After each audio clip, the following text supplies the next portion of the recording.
And moms aren't always moms. They were daughters at one time.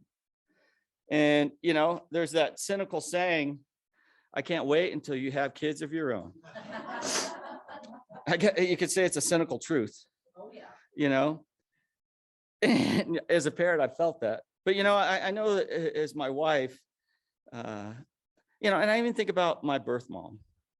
I understand now what she was going through. When I was younger, I didn't. But I understand now she had a lot of problems. She was a young girl in France during World War II when the Germans just bombed the tar out of her village. And it was just a terrible time. And alcohol was rampant. There's mental illnesses in that family. And so I understand her. It's not her fault. She's just doing the best she could. And she wanted to save my little brother, which she did. But, to be devoted to God, and I've seen it firsthand. We have two beautiful daughters. We're so blessed, so very blessed. And where they are in life is in large part due to what Carmen's done for them. The type of mother, devoted mother she's been to them, from day one. I mean, instincts like that just don't, I don't have them. I'll do my best, but I don't have that nurturing, that mothering instinct that just, like Bob was saying, just kicks in automatically from day one. And, they are where they're at because of Carmen in large part. And, Carmen will tell you she's not perfect, but I can tell you Carmen's faithful. Amen. She's probably the most faithful woman I've ever met. She loves God. She serves God. She obeys God. She seeks God. That's just her, she can't do what she does without God. And I can't, and that's not to say that we haven't had many challenges. We've had a lot of challenges as parents, and she has as a mom. But, and they still continue and will continue. But, I know that we're going to get through them in a large part because of Carmen's faithfulness to God. God gives us mothers. And like it says in Deuteronomy that we read, they're tied together.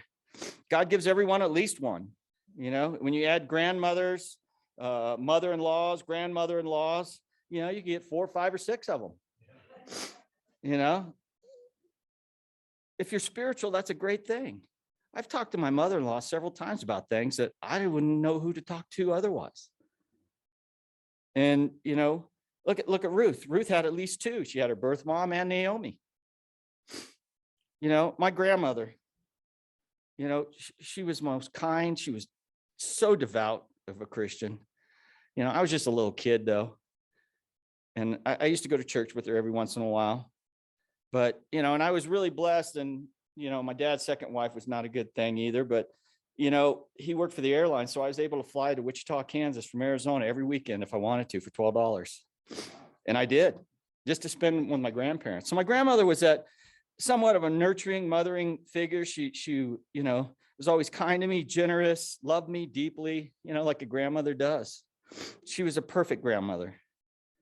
But I liked spending more time. My granddad had a great garage and he restored cars. And so I spent more of my time with my granddad learning how to be a man, I think. And but looking back, I really relished that time. And I shared a while back about a stage in my life when I was on the street and this woman took me in and her family and let me stay on their property and, gave me a place to live, helped me out. And, they even wanted to adopt me because they thought if they could adopt me, they could do more for me. And so she's been a really strong mothering figure to me.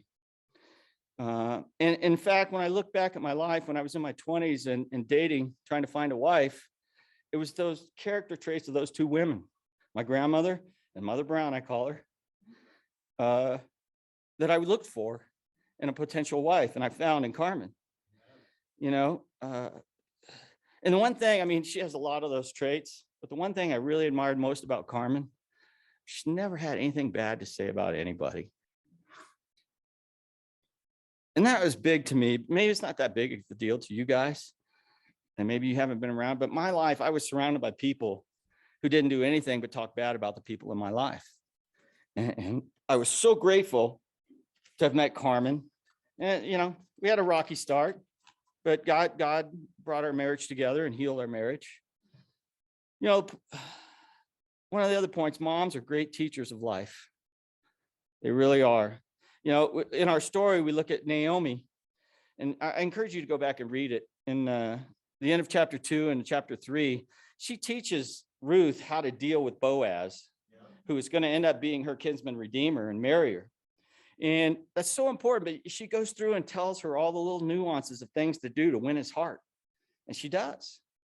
But Naomi, even after all that she's been through, all the suffering, all the pain, the losing of her sons, her husbands, the lack of support, financial support and help, she takes the time to help Ruth become a wife herself and then a mother. And, that isn't the end of the story, just her becoming a wife. She becomes a mother. Yeah.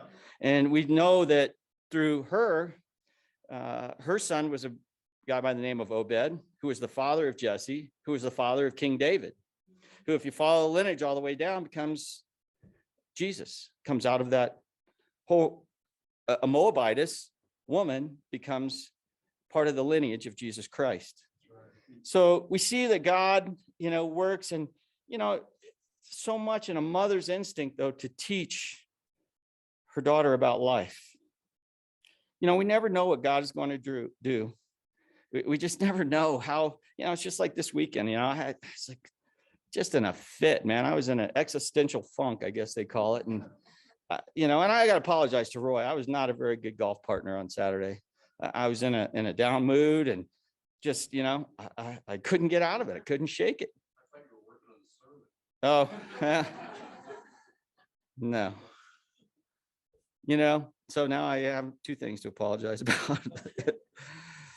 But, I want to look at a story about Jesus. Like I said, God works through very tough things to turn things out for good for those who love him, and which led to Jesus. And so let's look at Jesus. Bob, I thought Bob was going to steal a little bit of my thunder when he was reading in those, but in Luke 2, I'm going to read a little different part. Mary is an incredible mother.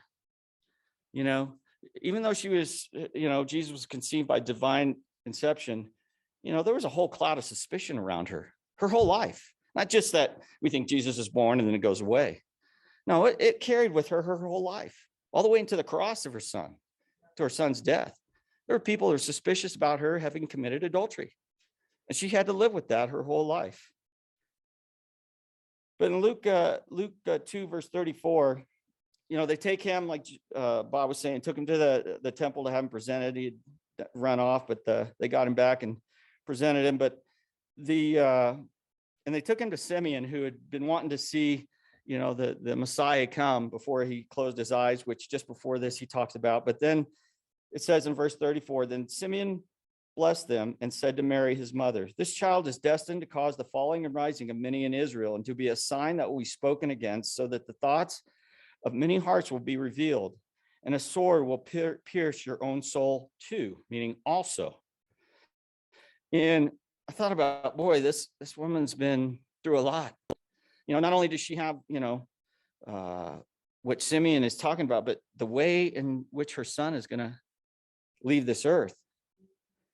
And it's not exactly what you want to hear as a mom with a young child. Like Bob said, he's probably around 12 years old at this point.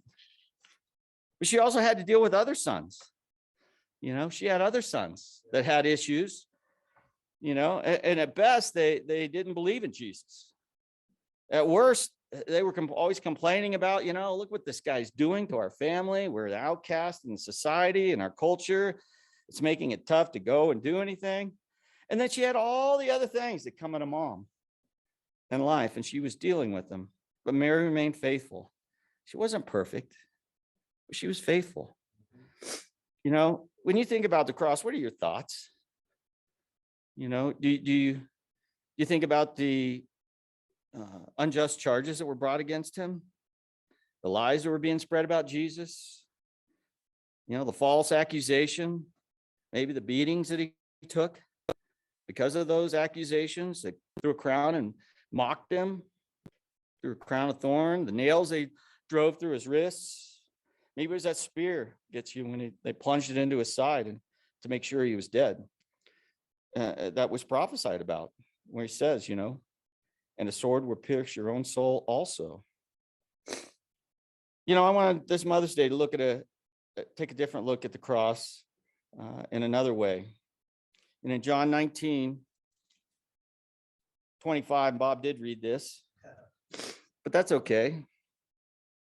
Because it says, near the cross of Jesus stood his mother's sister, Mary, the wife of Clopas, and Mary Magdalene. When Jesus saw his mother there and the disciple whom he loved standing nearby, he said to his mother, dear woman, here's your son. And to the disciple, here's your mother. From that time on, this disciple took her into his home. Jesus with his last breath, his dying breath, his dying words, worst moment of his life, excruciating physical pain, honors his mother. And I see in two ways here. There may be other ways of, but I see two ways. He made sure that she was taken care of. It wasn't Jesus's brothers that Jesus said, take care of mom. He said, no, John, you take care of my mom. He was the best choice for Mary, and Jesus knew it. And the other thing he did, he honored her by giving her another son to mother.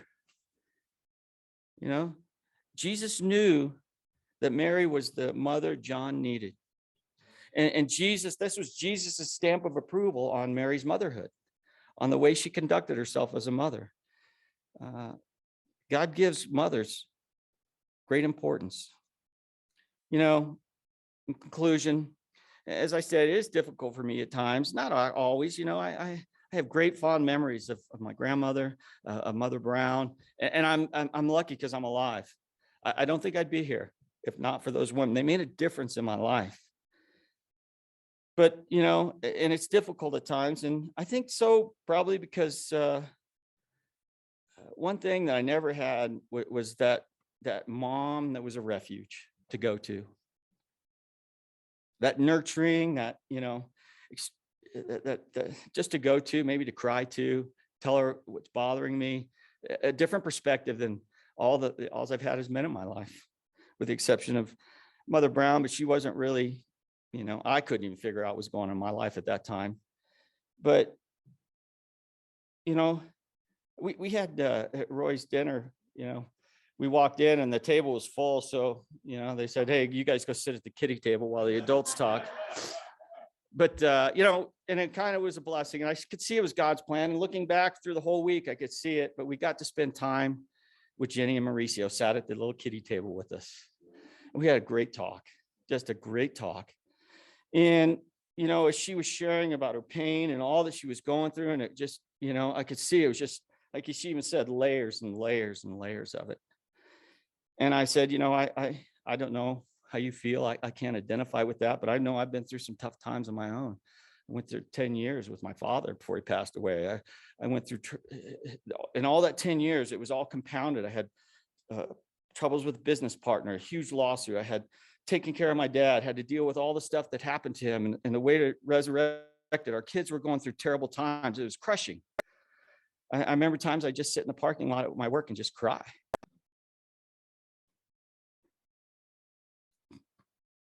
I told Jenny, I said, I'm a grown man. I'm 58 years old. I have many manly accolades, hockey, football, construction. Sometimes I just want to be a little boy. I want to climb up into God's lap.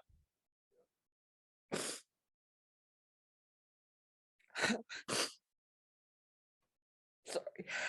I want to feel his arms around me. I want to pat on the back. I want to hear his voice. Tell me it's going to be okay. That's the part I miss. Mother. And until that day, as I go through hardships, I have that to hold on to. One day I will get to. One day I will hear his voice. And many of you still have those faithful mothers here. And, brothers and sisters, I want you to take advantage of that. Don't think you're too old or too big or too grown up to let your guard down, to share with your mom. You can go to your mom and to your moms in difficult times, through tough times, and they're God's arms for you. They're God's kisses to you. They're God's hands. They're God's encouragement. They're God's words. And they won't turn you away.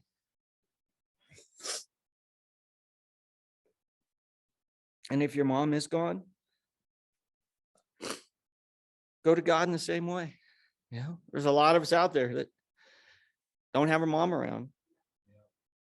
And, but God is there. And you have to be comfortable and get used to it in your times of pain and suffering. Because God put his nurturing characters, the essence of who God is, into mothers. He is the author of motherhood. He is the perfect mom. This Mother's Day and every day, let's honor them both. And to God be the glory. Thank you.